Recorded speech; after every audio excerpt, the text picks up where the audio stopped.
Hey everyone, welcome to another On This Day in Canadian Military History live stream. Today we are going to be looking at a naval battle. I think it might be the first one that's primarily focused on a naval battle, live stream wise. So that's really, really interesting. And a topic that has not been discussed much on the channel really in any shape or form. War of 1812. Fascinated by it. Did some other stuff with it. More coming. Just the videos take a bit to get together. So I've got Tanner from Beyond the Breakers podcast. If you haven't listened to them, everything's linked down below. They look at shipwrecks, and we'll talk about Tanner about that. He can explain it way better than I can. But all I know is I've listened to some good stuff of theirs, and it was really, really interesting. So be able to check them out when you can. So today we're going to be talking about the Battle of Lake Erie. I think it's safe to say not very well known. Not saying that it's not known, but it's known in certain circles, but widely not so much. War of 1812 obviously doesn't get as much attention as some other conflicts. So this one's an interesting, and as me and Tanner were just discussing beforehand, it's massively important and gets hardly any discussion. So we're going to talk about that and talk about, kind of Tanner's impressions of all these things and everything. So it's going to be a really, really interesting talk. So, hey, Tanner, thanks for coming on today. I really appreciate it. All right. Thanks for having me. This is very exciting. Yeah, doing live streams, eh? Incorporating the video aspect is really cool. It's a big change up. So. Yeah, you guys don't have that, eh? Yeah, usually Taylor's the only person who can see me while I'm recording. So right. But anyway, yeah. So yeah, no, it's a bit of a different world in podcasting. Everything's on the live in the big leagues now. Yeah, well, I don't know about that, but you're in a different league, maybe. Right. Maybe something better said that way. So, like as I was explaining to you, and as a lot of my regular viewers know, kind of ask why this topic. I mean, you reached out saying you want to talk about this topic, but you also have a podcast. So maybe I was thinking we could talk about that a little bit briefly, and then kind of launch into the battle after that. So why it's a bit strange in a good way, which again, regulars know I love the strange in good ways because I do that myself. So why a podcast on shipwrecks? So that was very much the brainchild of Taylor, who is my co-host and my older brother. And Taylor has always been into shipwrecks. That's gotten his whole life. I've not really cared about shipwrecks at all till we started doing this show. Okay, cool. It's never something I'd really pursued or learned about. We bill it as a show about shipwrecks, loss, and lessons learned from maritime disasters. So obviously all of our stories center around a shipwreck or maritime disaster. Yeah. But that's never the beginning or the end of the story. Right. There's always the, setting the context of why were things in position for this to happen. We always talk about, that there's always technical mechanical aspects. This bolt was rusty and it broke and it starts taking on water. But it's far more interesting to see, why is that bolt there in the first place? Why is it not being inspected? And usually it ends up coming down to, time and money and other things taking precedence. Right. But yeah, there's so much more to the stories than typically get told. And in terms of what gets told with shipwrecks, I mean, we kind of just talked about it, but you've got Titanic, you've got Edmund Fitzgerald, maybe Lusitania. And after that, there's a pretty steep drop off in terms of what people are familiar with. So yeah, I was really fascinated really to get into it. And, I really I've enjoyed the history aspect of it and learning about new things. Each week we kind of have to, become temporarily educated about a different topic. It might be weather formation in West Africa one week, and next week we might have to study up on Jesuit missionaries in Japan. So it's very cool to be able to do that and really learn a lot every week as we're doing it. So. Yeah, I mean, kind of the same over here, but I mean, my specialty is obviously Canadian history, but learning the different stuff, it's fascinating to get a chance to kind of dig into a new topic or one you've always wanted to dig into. Sorry, go ahead. Yeah, go ahead. Yeah. Oh, and I was just going to say, like, I do want to give, since I am on this show right now, a special shout out to our Canadian listeners and supporters, because a very significant chunk of our support comes from Canada.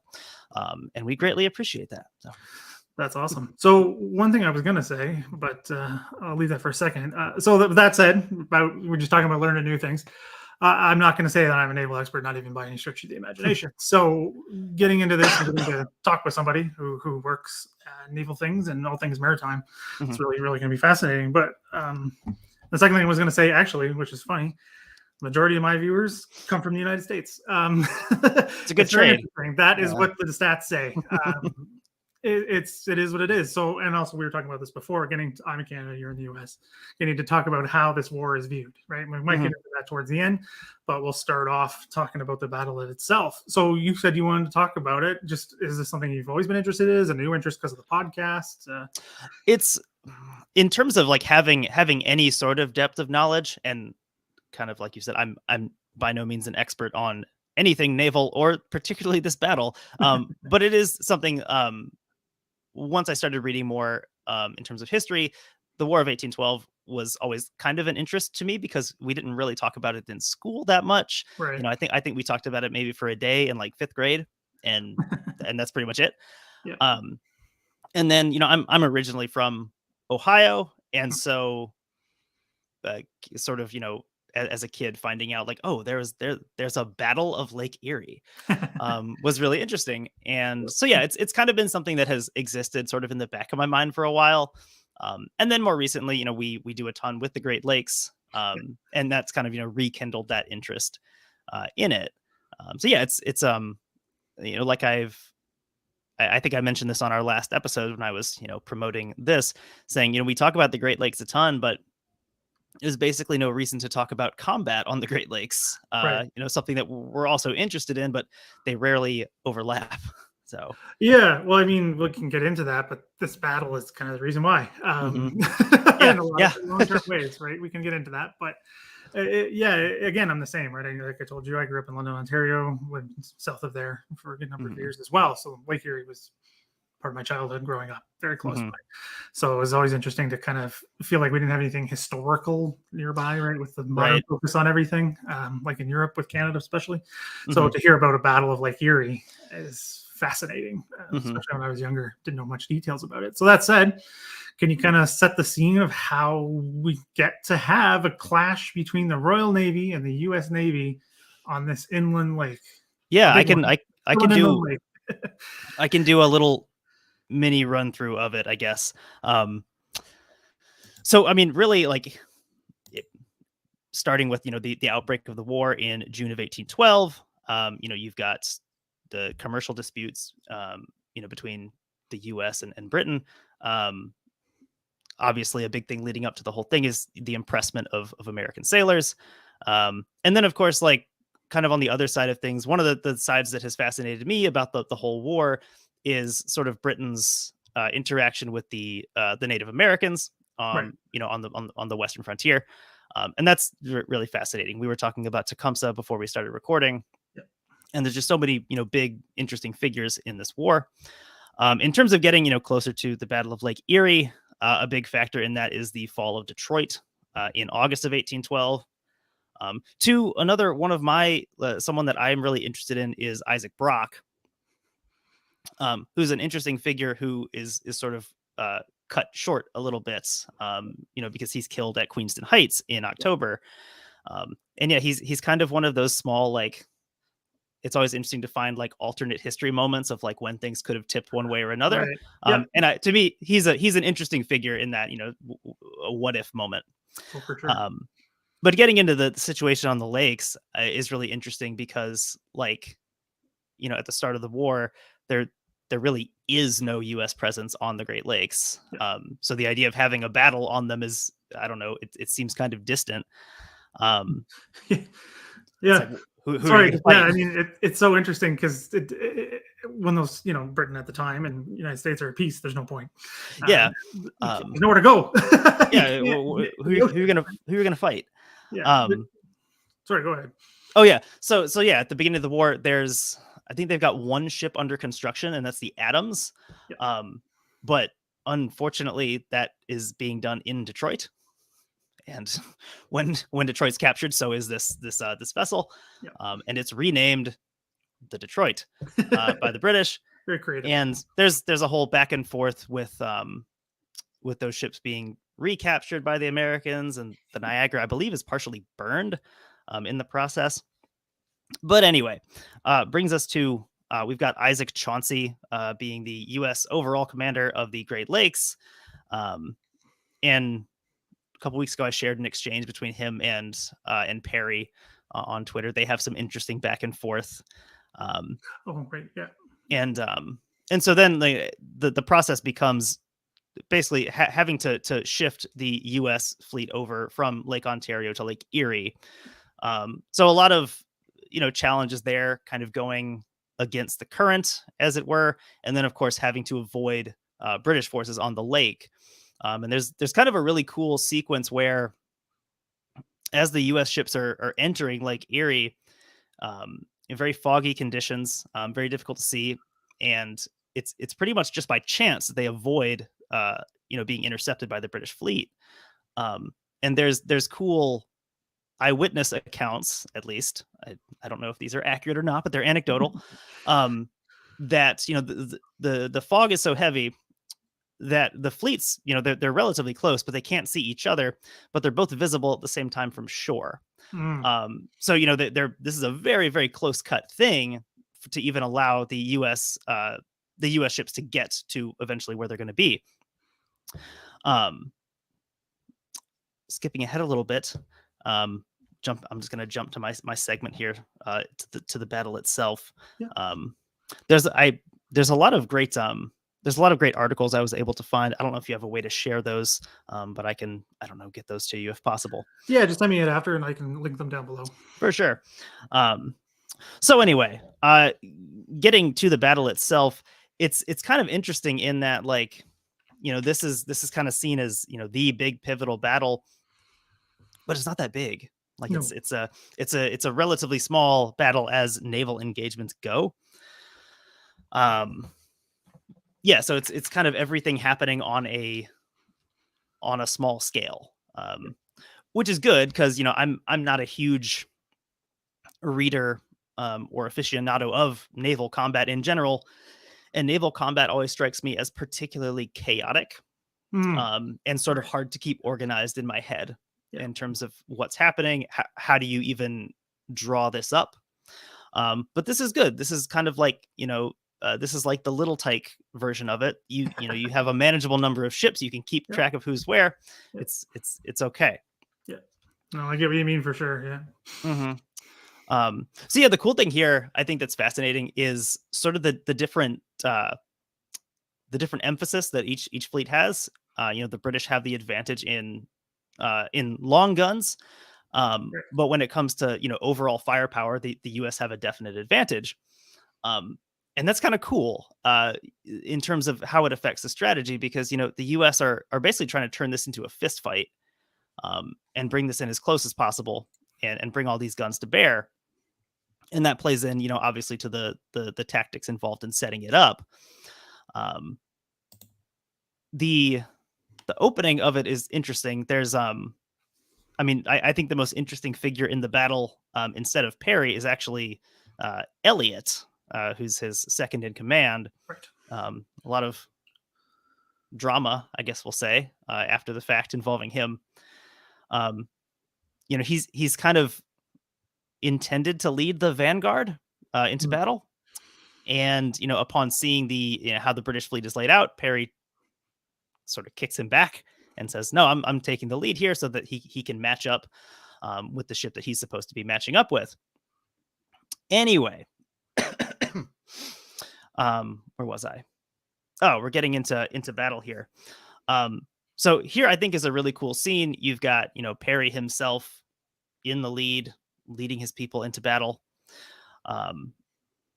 And everyone's kind of matching up. And this is I was talking to my wife about this, actually, about how fascinating it is in terms of naval combat, and how it's somewhat akin to like a blocking scheme in football. Yes. Where everyone's got you matching up with this guy. If this happens, if this doesn't happen, this guy. Lawrence engages with. Oh, we're losing you, Tanner, here. Oh. Can you hear me? Yeah, a little laggy, but I think you're back. Am I back? Yeah, you're just a little bit uh, fuzzy, but we can hear you. Okay. All right. That'll work then. Here. I should have used that time to find my spot in the notes here. That's all good. All right. So anyway, Perry's in here on the on his flagship, the Lawrence, in the lead, and he's planning to engage the Detroit, the British flagship. And what's interesting here is that at this point, Elliot on the Niagara kind of just holds back a little bit, Right. out of close combat range, and so Perry's kind of left on his own against the two big bruisers in the British fleet, the Queen Charlotte and the Detroit, and you know Queen Charlotte doesn't have her dancing partner anymore because the Niagara has held back like this, Right. and so it leads to the situation where Perry is more or less fighting these two on his own for like 2 hours. Mm-hmm. And so he's obviously doing a decent job of it, but they're just getting like chewed up because that's a lot going on. That's a lot to ask of one vessel. So eventually the Lawrence, Perry's flagship, is crippled. They can't move. All of their guns have been disabled. It's a very close thing, and Perry manages obviously to escape. He gets in the yawl or the launch, I forget how they term it, in the little boat, and he heads over to the Niagara. He takes command of the Niagara. There's a lot of interesting sort of back and forth as to what exactly is said between him and Elliot at the time. Right. In terms of, is Perry angry that he didn't join him? Was that what he expected him to do? How is he feeling about this?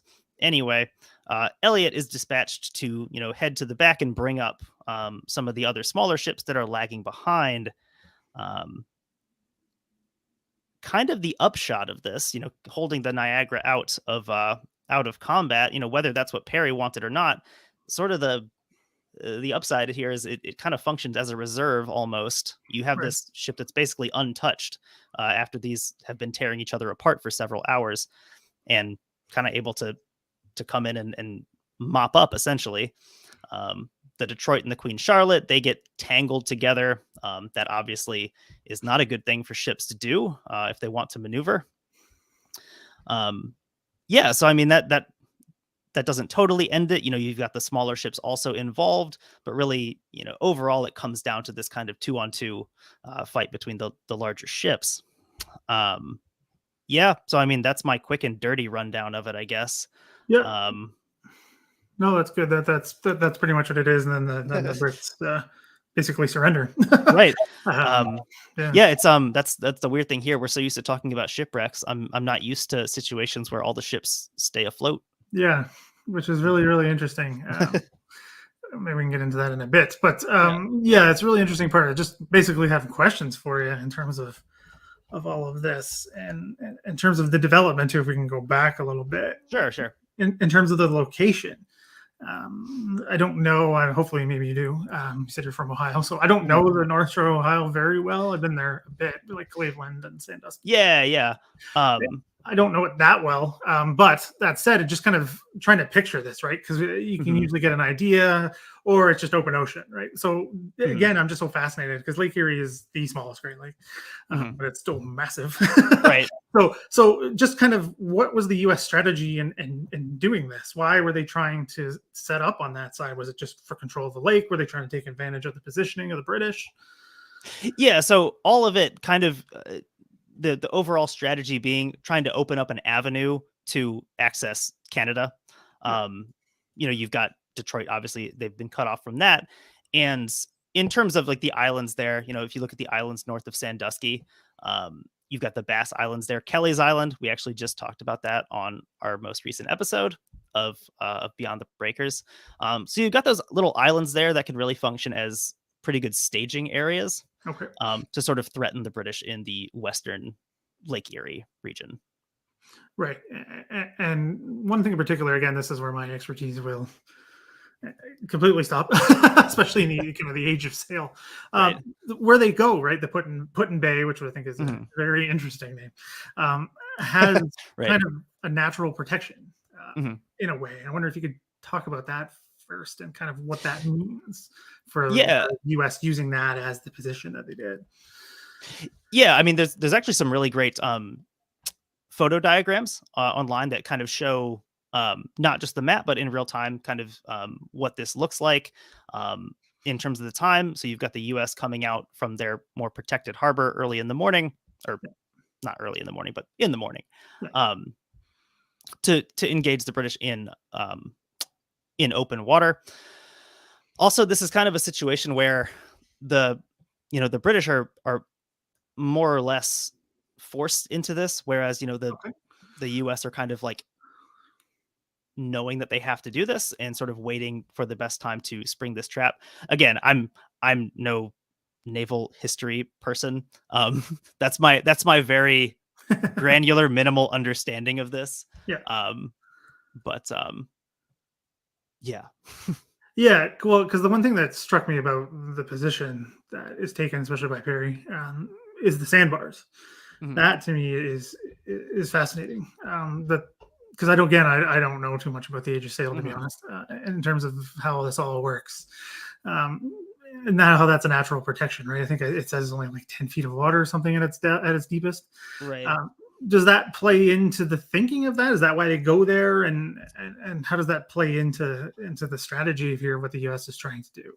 Yeah, in terms of it put in bay, I'm not as sure about that. I know that they have taken advantage of the sandbars in other locations. So like when they're back in Erie, that's a big factor in the construction of the ships and getting them out into the open lake is Right, that there's this, I think it's like an 8 foot of clearance sandbar or something like this they need to clear.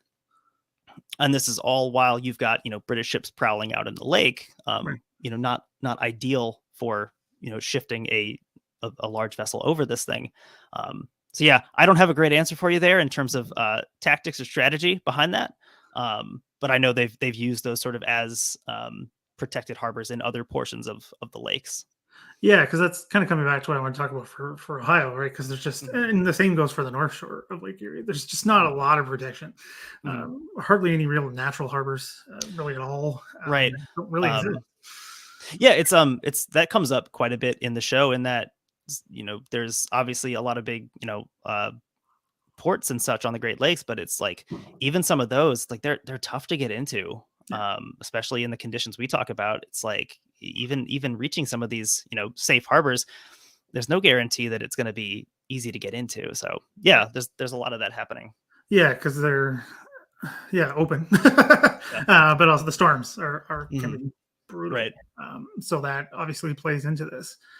So looking at that, and in terms of the defeat of the British forces, wanted to talk about a little bit about that and kind Hmm. of how that develops and kind of puts Britain, on the back foot in Hmm. the war overall because it has a massive impact, right? As you already Right. mentioned, right? The giving up of Detroit. So what is that? That's one of the things, like you said, kind of you had trouble like visualizing some of the times what these battles look like. What does that look like afterwards? Does that literally mean that the Lake Erie is clear of British vessels? Yeah, I mean that really opens up to what, we were talking about culminating in like the Battle of the Thames, Yeah, which is a really cool aspect of history.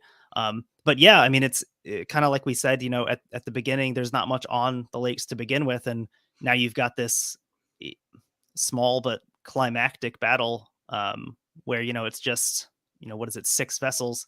But that's pretty much it. yeah. And, with those out of the picture, it really opens up a lot of options for the Americans.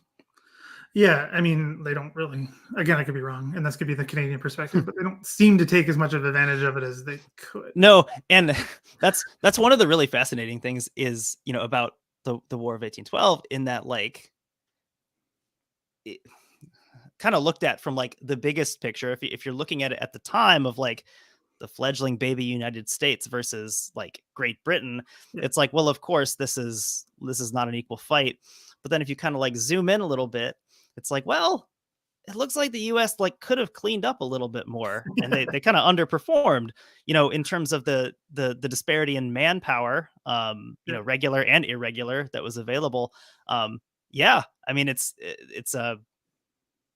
minimally taken advantage of. I mean, to press forward a little bit more, getting to the Battle of the Thames, um, with the British retreating back into Canada Yeah. and basically being chased down, and like it's a US victory, but like really the biggest consequence of it is losing Tecumseh Yeah. on the British side, and then all of that native support. Um, yeah, I don't know. And in terms of, I'm sure a historian of 1812 could kind of play with some of those other threads of like what was a potential next move there. Right. But yeah, it's interesting in what it leads to. Yeah, I mean, the Battle of the Town, we could talk about that a little bit because back in June, I believe now, I went there, I went to the battle site Mhm. and kind of followed as much as I could. I didn't go further west just because Ontario is so big. Right. It takes forever to get to the end. Even when you're in southwestern Ontario, the US border is still another 3 hours away, where I was staying with my parents. Anyway, so that said, it's interesting to follow those distances in today's terms.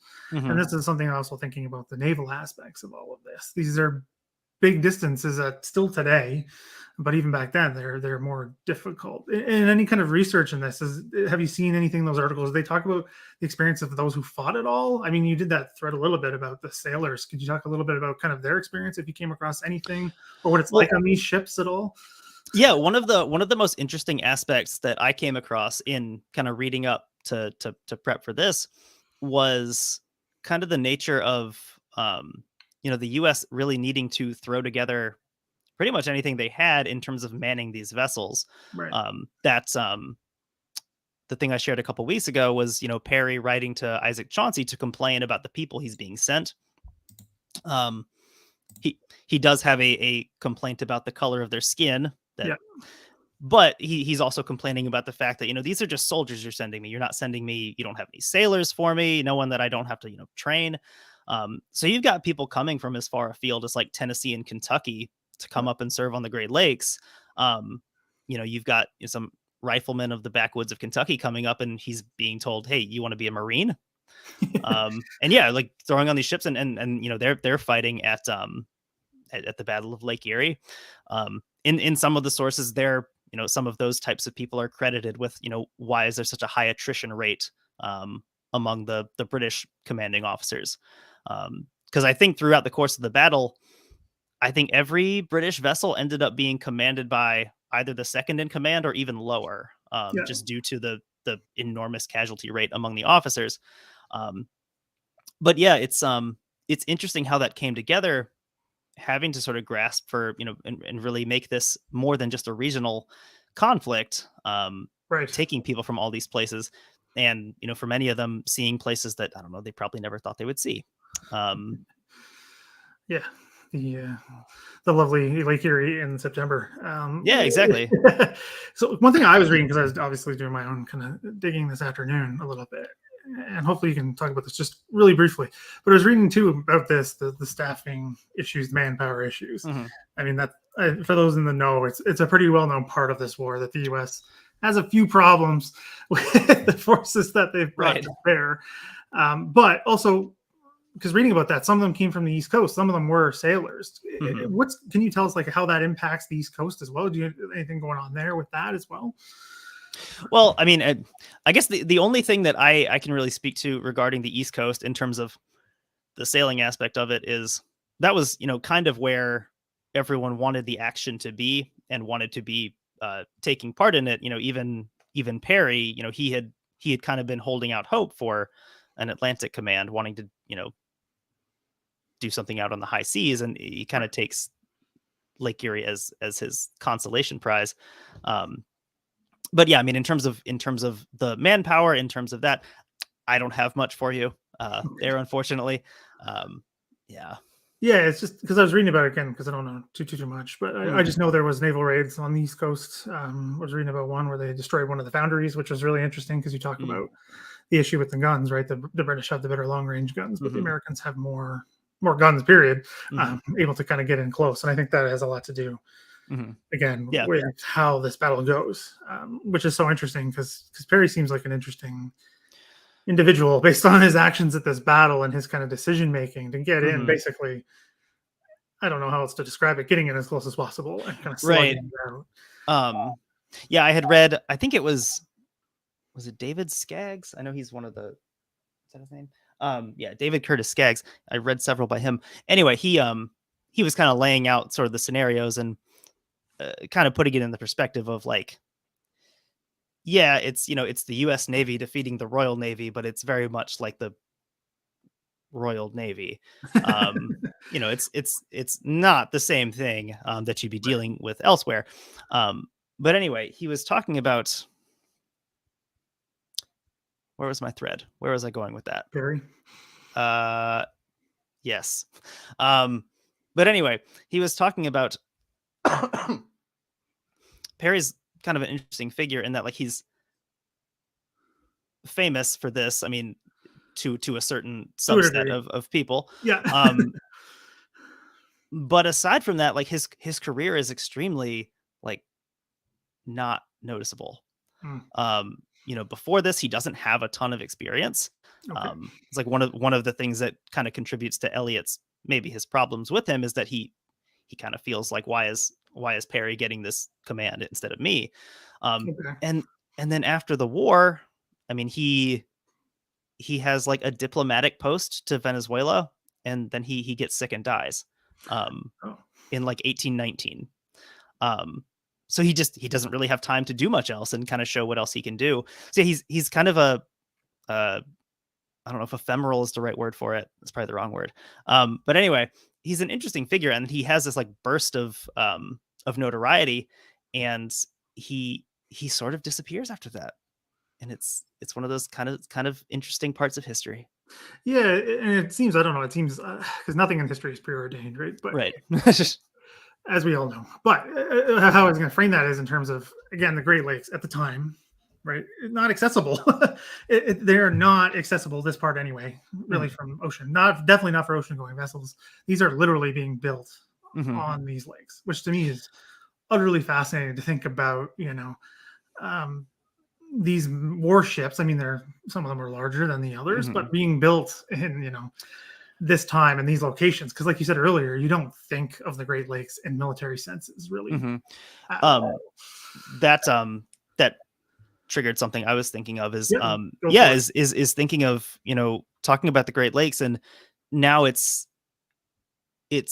taken so much for granted that you can just easily transit from lake to lake, and it's Yeah, it's really not that big of a deal, and yeah, it doesn't really matter which way you're going.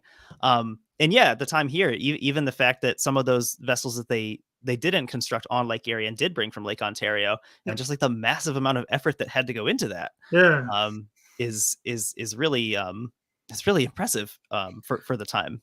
yeah. I mean, because the main bases are on Lake Ontario, right, with Hmm. Kingston and Hmm. with Saigots Harbor. Hmm. So it's really interesting that this, and it makes sense, right? Because that's the progression of the war. As you already mentioned too, with Queenston Heights, there's a try to come through the Niagara Peninsula, which fails for all kinds of reasons. um, Sorry, go ahead. well, yeah, and that back to the manpower thing. I had read one of the kind of theories or explanations for why Isaac Chauncey was so reluctant to send Perry better people, for lack Yeah, of a better word. yeah, Um, his because he actually he was pretty well set up in terms of sailors for the ships that he had. Perry is repeatedly asking him like, "Can I get some of that sweet sailor action?" And mm, Chauncey's basically sending him, the least he can send him. And one of the explanations I'd seen for that was that Chauncey had every intention of um, delivering a smashing victory like this one on Lake Ontario. okay, After that's been dealt with, then sweeping the British from Lake Erie. So basically, he's keeping them for himself because okay. he wants to do all this stuff. Yeah, and I thought that, I mean, that made sense. There may be other factors involved, but yeah, that being kind of more central to things, I thought was a really interesting idea. Yeah, it's fascinating because again, you have to get out of that modern mindset, right? Because these lakes are basically isolated Uh-huh. in that sense. So you have to think of them as completely different theaters almost Yeah. in terms of how these battles go and what each side objectives are, which is maybe we can get that in a minute here because I do want to kind of get your pick your brain on 1812 here, War of 1812 from Americans' perspective. But in terms of the raids, right? There's always the discussion of the burning of Washington, which is supposedly in retaliation to the burning of York, when it's actually in retaliation to the burning of Port Dover. I didn't know that. So yeah. Yeah, so like there's all that, right? Because there's these hit and run raids, right? There's quite Mm-hmm. a few of them by American forces hitting the ports, especially most of them which no longer exist. A few of them were never rebuilt. Tried to find one myself. It's now private property, which I was quite disappointed to learn. Port Talbot, because it was one of the ones that was burned. So it's really interesting to think about these things and the different strategies, basically, because the U.S. are trying to, as far as I understand, it could be wrong, but trying to reach out and enforce basically control away of that route that we're talking about, right? That straight across from Detroit, or work your way up southwestern Ontario to the London area up through Kitchener, Waterloo, which is now up to the GTA, which at the time there's not much there, but that was the tactic, right? That was the idea, was to pull back there after Detroit, which obviously didn't happen because the Battle of the Thames is not in that way. Anyway, with that said, though, it's really interesting because the British are, again, I could be wrong, but trying to just hold on. Maybe I'm wrong, but it seems like they're just trying to, like you said, they were kind of forced in a way. Both sides were kind of forced in a way to do this. To me, it seems like the British, again, I could be wrong, but maybe it's just my reading of it, but trying to catch them off guard, and it doesn't quite work, as we know, because the battle doesn't go their way.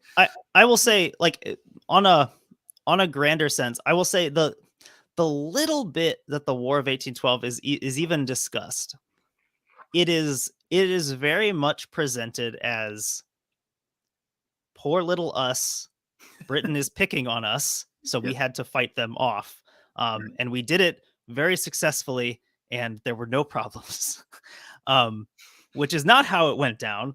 But anyway, yeah, like in terms of overall strategy, it's a bit like what we talked about, the kind of the isolated pieces of the War of 1812 that people may be familiar with, whether that's Lake Erie, or for most Americans, it's Fort McHenry, because of the Star Spangled Banner, which most Americans probably think comes from the Revolutionary War, I'm guessing. I guess, yeah. The Battle of New Orleans, just all these disjointed little moments. And so I think as Americans, I certainly don't have as good of a feel of like, what was the point? What was this for? It's a silly war. Yeah, it is in a way. I mean, maybe we can talk about that now. I mean, like you mentioned, I think you said, you're talking about it very briefly. We're talking about it here as well. I mean, this was a long time ago now, but around the same age, same part of the schooling. We look at it more in depth. I mean, you mentioned Brock, who's very well known here. Very, very well known. I mean, there's literally a university named after him, numerous schools, nice. All kinds of stuff. Anyway, I think he was named one of the greatest Canadians, even though he was no way, shape, or form a Canadian. He came back, he'd probably be very confused. He'd be very surprised to learn he's Canadian. Yeah, he's being called a Canadian, and why are all these things named after me? He'd probably be like, what is happening? He's got a university and everything, which is really, really interesting part of all of this. Sorry, anyway, so yeah, so that we learned about that. Queenston Heights obviously gets lots of attention. But also the thing, and I see this not just with amongst historians, but other people, is the reasons for the war and what they mean and who won and who didn't win, or what does that even mean? I mean, you get that constantly. I was just wondering kind of how you guys are taught about it down there, the reasons for the war. I mean, you mentioned impressment, which we learned about. And that's always presented as like this, like I distinctly remember learning about this in school, where it's taught to you as like the British were stealing American sailors, and so we declared war on Britain to stop them from doing that. And it's like a small piece of the truth in there. Obviously that's not helping. Yeah, in terms of the what was I going to say? The I totally lost my train of thought there. I had something great to say. It was wonderful. Reasons for the war, impressment. I was asking what you guys are taught about the reasons for the war. Oh, in terms of that, it's taught as a very isolated thing. So, like I said, kind of very much a Revolutionary War Part 2, Yeah. with no real bigger ideas behind it. And also, one thing that's definitely not included in when Americans are taught about it is the fact that, to Americans, this is the big show. This is the thing that America's worried about. Whereas to Britain, like, this is a small piece of also dealing with like the greatest military mind in history.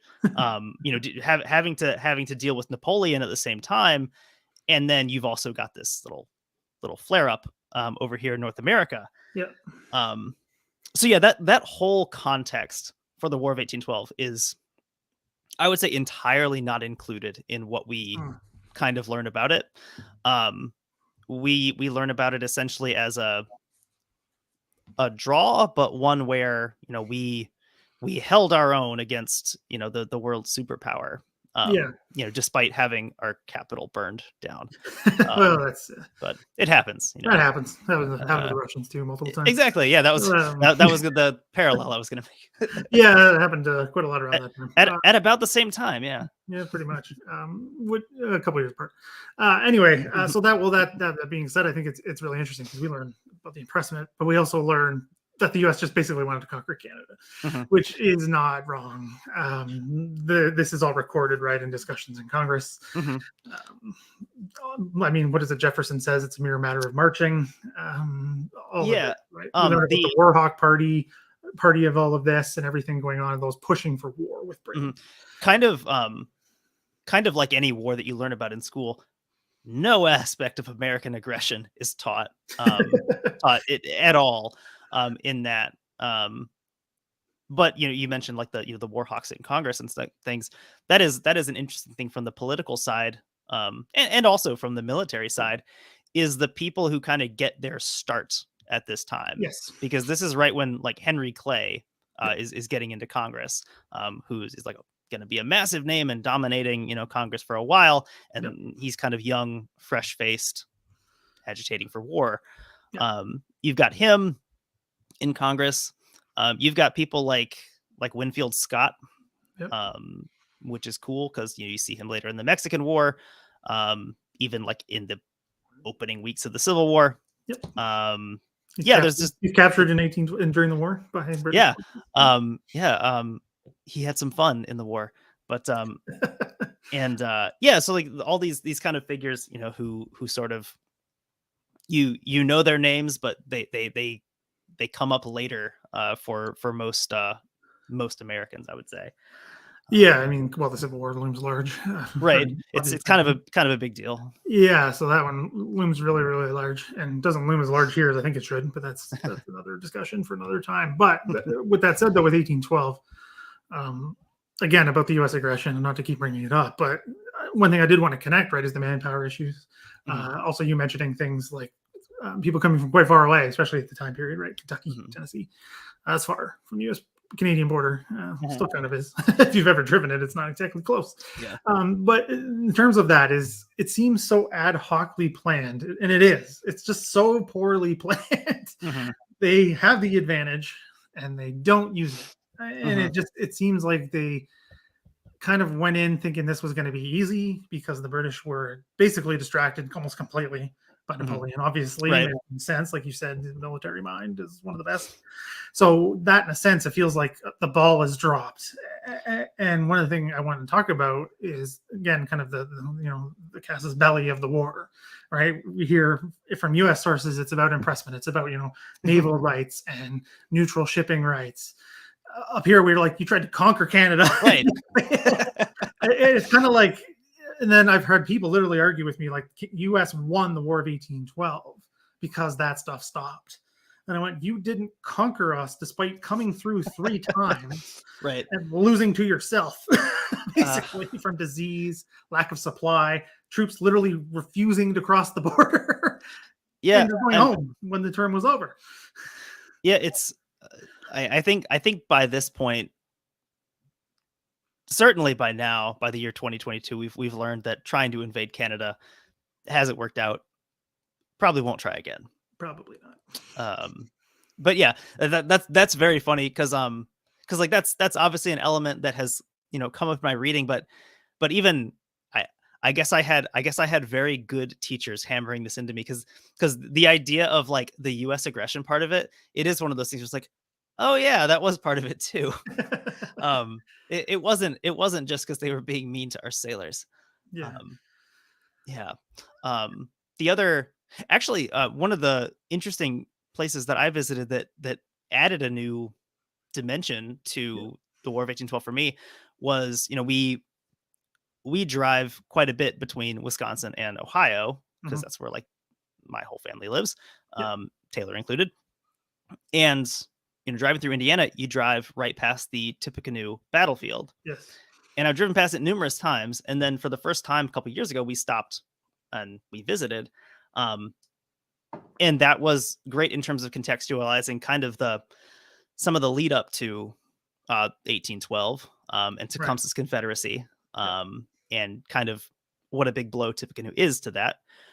But yeah, that's a cool place. If you're ever driving through Indiana, between Indianapolis and Chicago, stop in Tippecanoe. It's a quick visit. It's a small battlefield. It's a compact little place, but definitely worth a visit. Yeah, it's one I've never visited because I've never driven. Well, that chunk anyway. Yeah, there's not a lot of reasons to be in Indiana unless you're passing through Indiana. So yeah, I flew into Chicago both times I went there. So definitely wasn't driving through Indiana. A little far, especially from London, about an 8-hour drive to Chicago. Anyway, that said, kind of get your thoughts again moving too, because I think, to me, in my mind, and maybe others watching might disagree or however you want to go about this, but Battle of Lake Erie, Battle of the Thames to me are interconnected because you can't talk about one without the other. And we mentioned already that this is the retreat from Detroit after the lake is, taken, U.S. control.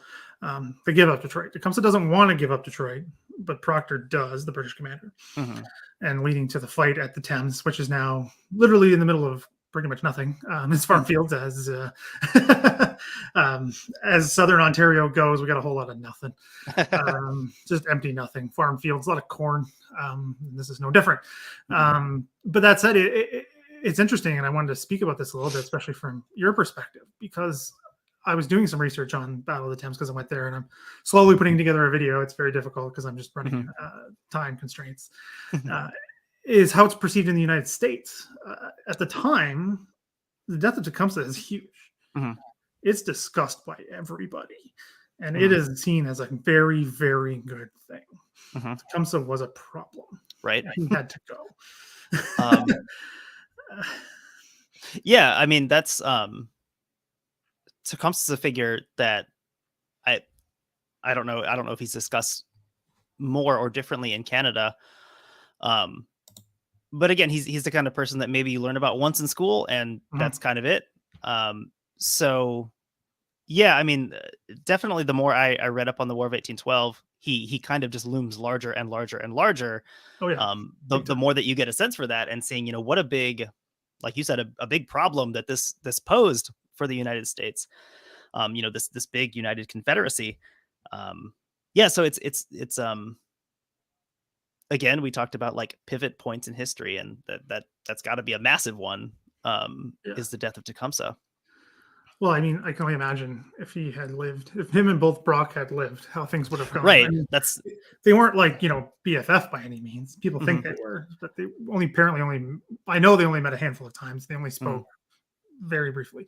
But that said, I think they had they had respect for each other. That's undeniable. But also, I can't not think about this, especially because we just talked about, Indiana, that part, right? The old Northwest frontier. Oh, right, yeah. Without the death of Tecumseh, I don't know how that goes, right? You don't have what is now the Midwest United States. No, I could be living in a very different place here. Yeah, it's just so interesting to me because, again, you learn about manifest destiny, what that means, this preordained conquering. I don't know what it's called. It is what it is. It is a conquering. It's not empty. It's not bloodless. It's violent, and this is part of it. And it's just so shocking to me that Tecumseh is discussed here. I don't think the context is known as properly as it should. I mean, he gets called Canadian too, which makes absolutely zero sense. Like not even remotely close to it all, him being Canadian. Right. He would have probably gone and been like, also, what are you talking about? Yeah. What? Yeah. So it's so interesting, and because issues of identity here are big here, right? We have an issue with what it is to be Canadian. Not like you guys, to our neighbors, seem to have a better handle on this. And I think things like 1812 play into that. And maybe you can speak about that, because you mentioned Fort McHenry, right? The Star Spangled Banner. Sorry, and I've seen the original flag that flew, that inspired the song, and the poem by Key. It's massive. It's at the Smithsonian. But anyway, that said, like kind of I think cements a lot of ways in American identity. I'm not sure if that is even discussed. Does that come up, or is it mostly the Revolution? Does that kind of get? It's very much the Revolution, and kind of like what I mentioned with with Francis Scott Key. And I think this was even brought up in one of the sources I read, is one of the issues, I think, for Americans not identifying or not, it's not remembering the War of 1812, is that so much of it gets rolled into the Revolution. And, if there's even an awareness that there's two separate conflicts here, they're close together, they're far away in the past, and we're fighting Britain, same war. Close enough. So yeah, and very much that is a big part of it. If another thing that gets told from the War of 1812 that's focused on, it's kind of presented as a weird and quirky war, and like we talked about with the mismanagement of manpower and just this ad hoc nature, it kind of is. Yep. But the Battle of New Orleans is talked about a lot. Because of the battle, and it happened after the war was over. Haha, isn't that funny?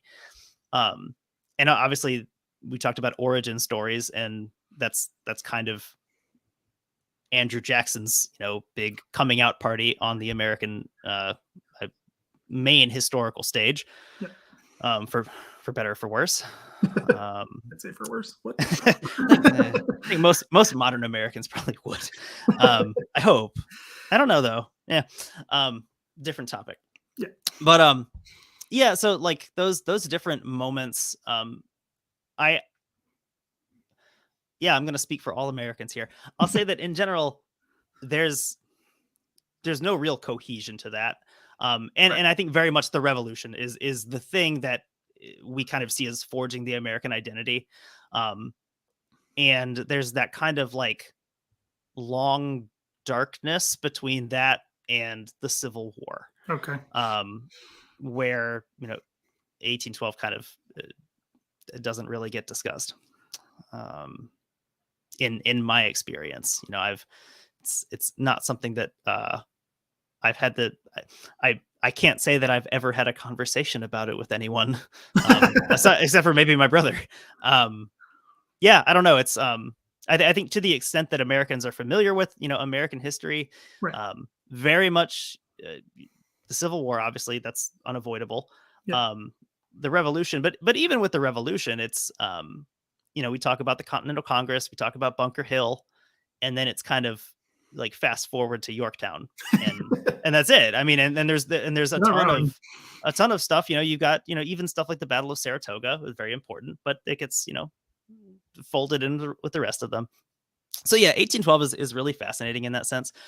I really think that my first exposure to it, in aside from school, is I remember I was relatively young, and it was back when the History Channel still had history stuff on it. And they had a special about the War of 1812. I think it was called like First Invasion or something. And I remember watching that on television and being like, wow, like this is so much more interesting than like that one page that was in our textbook at school. And yeah, it was captivating from then. So yeah, it's certainly extremely fascinating. About in terms of, and Scott, who lives in the U.S. and one of the great supporters of the channel, and as we do in history, we disagree with each other, and all good. But I mean, I can see both, right? I understand both. I mean, because I talk to vacation a lot in the U.S. as Canadians do, particularly those of us in southwestern Ontario. We go to the U.S. a lot. Just talk to a lot of people and about these things, and people ask when they find out I'm a historian about stuff like this.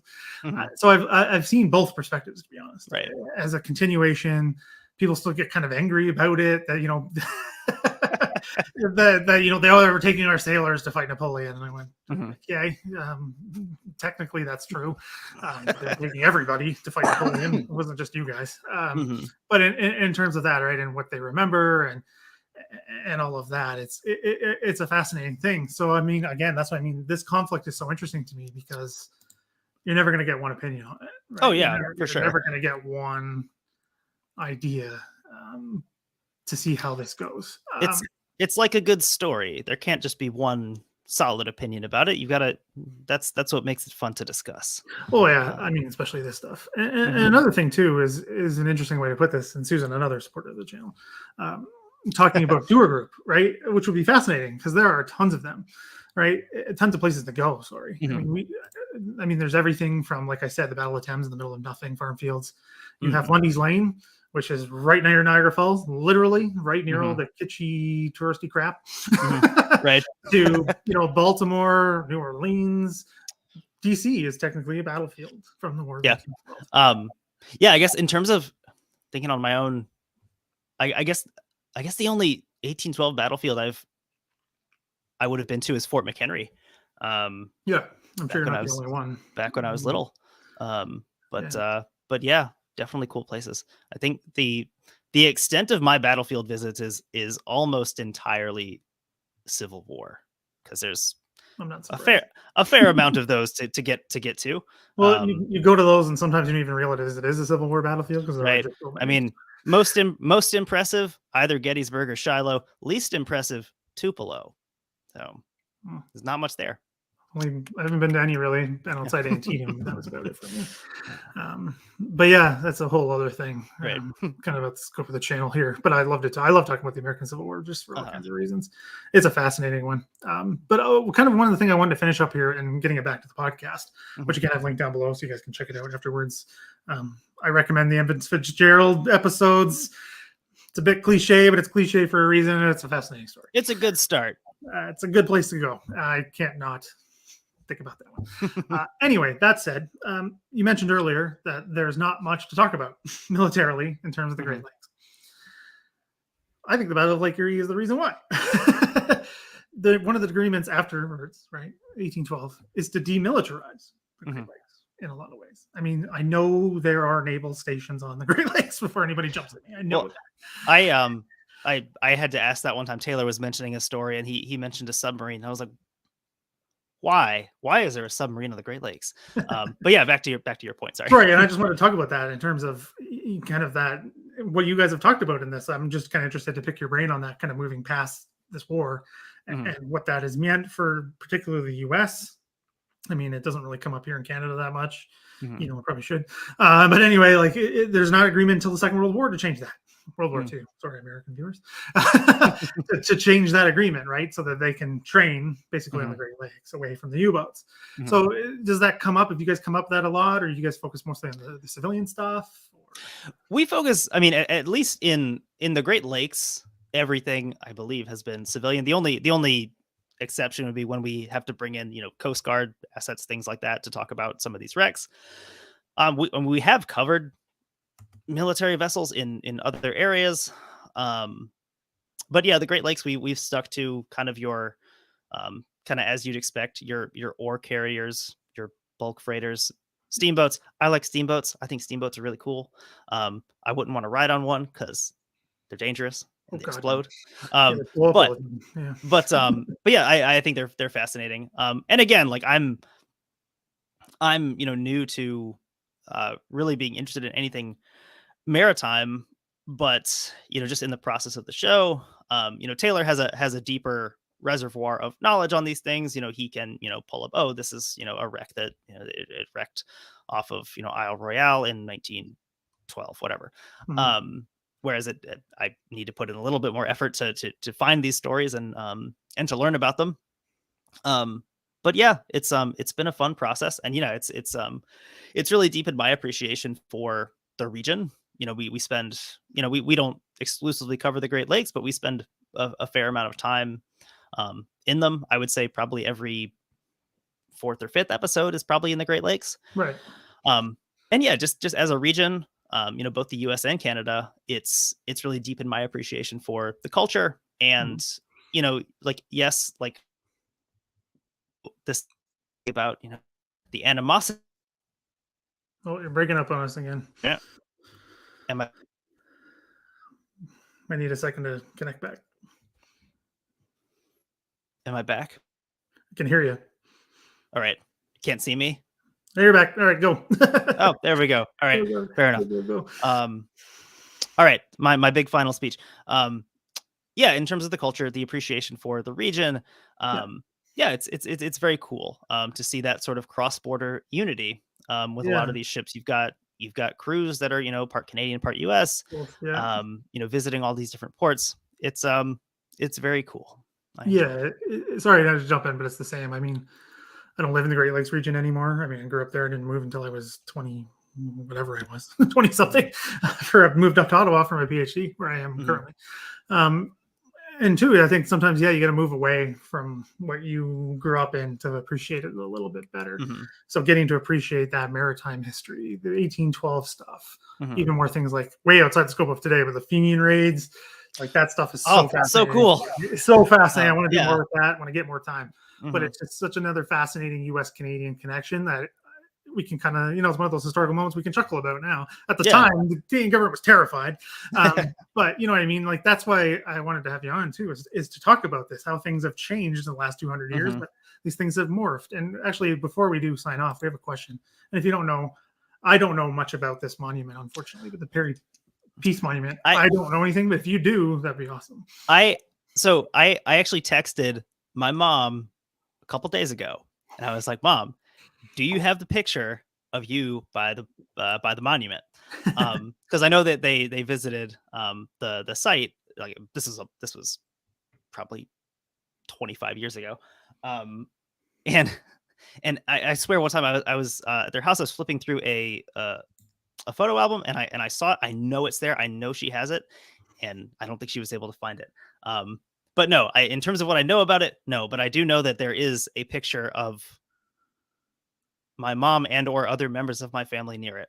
So that's not an answer to the question, but that's my connection. Yeah, I just did a brief reading about it, which is I was hoping you might know a little bit about that. It's the obelisk, right? As far as I know. Okay, yeah. I mean, they usually are. The 1812 ones are usually obelisks. Same over here. There's just a guess throwing it out there. Yeah, it's not. It's a pretty good guess to make for an 1812 monument. I mean, was it the last one I was at was Chrysler's Farm, right on the shores of the St. Lawrence. It's the same. It's small, but it's the same. Anyway, which is now technically underwater. So yeah, that's another crazy story. There's a question for you. Have you guys done much with the St. Lawrence Seaway at all, and the cooperation it took to get that thing done? We haven't talked much about that. That's the kind of thing we might. I think we've discussed covering that in like a bonus episode. In our Patreon episodes, we tend to cover stuff that isn't necessarily a wreck, or even a disaster. So yeah, that's the kind of thing that we would definitely focus on there, because that is, that's a really enormous project. And it's really fascinating to see like how did we get to the point where, now we have this more free transit. That's a great idea that I will throw into the suggestion bucket, and we could start working on, because it's great stuff. Yeah, and I mean it's connected, right? It's connected to the War of 1812, and that's I think a good place to kind of wrap up here. Is again, I did a lot of the supporters and people have been following me for a while now. I went around. I went to Chrysler's Farm, the Battle of the Windmill, which is another fascinating Canadian, U.S., British rebel fight, which I'd love to do more on in the future. It's like a Don Quixote situation. No, it's a leftover of the rebellions of the 1830s, where actually the Royal Navy, the U.S. Navy, fought together against the rebels after they took a lighthouse. Windmill. It's now a lighthouse, or it was, still is, on the shores. Anyway, you can see the U.S. it's right there. Anyway, so I was moving around there, and I could not think about the Seaway because all of these memorials are rededicated around the same time. So you've got Chrysler's Farm talking about this friendship and unity. And I'm like, okay, we're on the battlefield where they're literally killing each other. But it's just, it's such a fascinating thing, right? That how these things move, how they have an impact, and how you guys talk about, well, shipwrecks, but I knew you guys did a little bit more than just that, right? So how these all things get together. So I think the Seaway, it would be great for you guys to cover. It's just a fascinating story that not a lot of people know about. But you can still in use today, used constantly, all the time.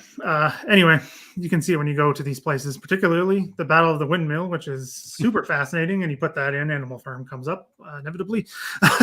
But hey, if anybody wants to go, I'll meet you there. No problem. It's about 45 minutes from my house. So it's a fascinating, crazy little story. A battle that lasts basically like 36 hours. Nice. Anyway, so it's fascinating. So yeah, thanks, Tanner, for coming on. I appreciate it. Yeah, thank you for your time. Thank you for anyone who watched that. I appreciate it. That was a lot of fun. Thank you for having me. Yeah, no problem. So everybody check them out. Everything's linked down below. You guys are on Twitter, as a lot of my viewers are. Check you guys out. You guys are talking about great stuff. Again, keep harping it, but because it's a story like myself, like make really, great Lakers like Edmund Fitzgerald. We can't not talk about that one. I would start there just because it's a fascinating story, and you guys did such a great job with those 2 episodes. So thanks again. And anyone who's out there watching, like the video and subscribe. Need help with those numbers. If you can pump those up, please and thank you. And if you enjoyed this one, if you want to hear more 1812 comments or content, let me know down below, and I'll see what I can do, and support on Patreon if you can. So thanks, Tanner. Thanks again for coming on. Great to always talk about 1812. Love doing it. So thanks for coming on, and we'll see everybody next time. One quick thing. Sorry, Tanner. Keep you on for one more second here. Battle of the Shelled. I know a lot of you are very interested in that. That is coming. There'll be more details released hopefully tomorrow. Tomorrow is kind of a crazy day for me. We'll see how it goes. But that's a week long of programming. It's going to be a really fascinating one. Lots of different looks at that one. So keep that in mind, everybody. So other than that, thanks again, Tanner, and thanks everyone for watching. I'll see you when Battle of the Shelled starts kicking off next week. See everybody next time. Bye.